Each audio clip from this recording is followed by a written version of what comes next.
Fan fiction is a story that takes place in someone else's setting or using someone else's characters. I like to write and read fan fiction about TV shows that I watch, along with other fans who've developed extensive and complex fanon. In contrast, canon is the story as it's officially depicted by people who run a TV show.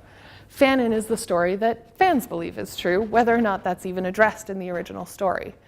One particularly popular fanon is that John Watson and Sherlock Holmes are romantically and sometimes sexually involved, despite the fact that this isn't something that Arthur Conan Doyle ever talked about.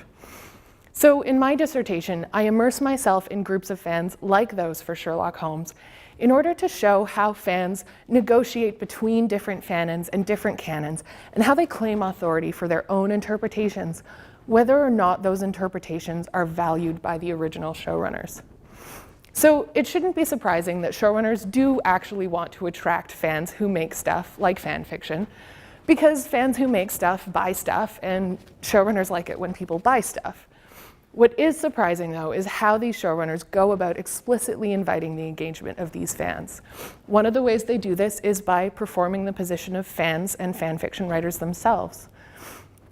Stephen Moffat and Mark Gatiss, who run BBC Sherlock, call themselves fans of Arthur Conan Doyle, and they talk about the fan fiction they wrote as teens and they write as adults.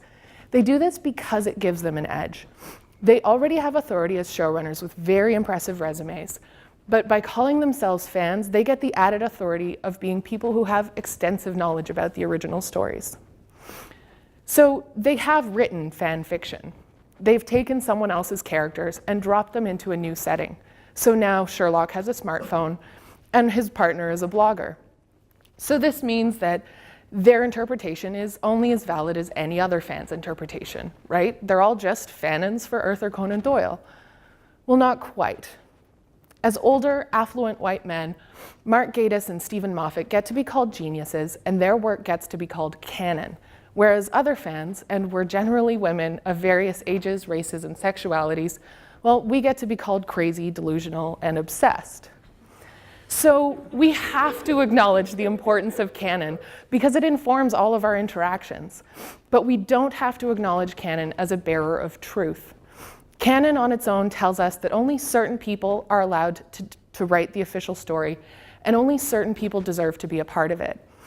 And my dissertation shows that when something moves from being fanon to canon, like it did for Sherlock, it necessarily becomes less transgressive and more normative because only people who already have power are allowed to cross that boundary.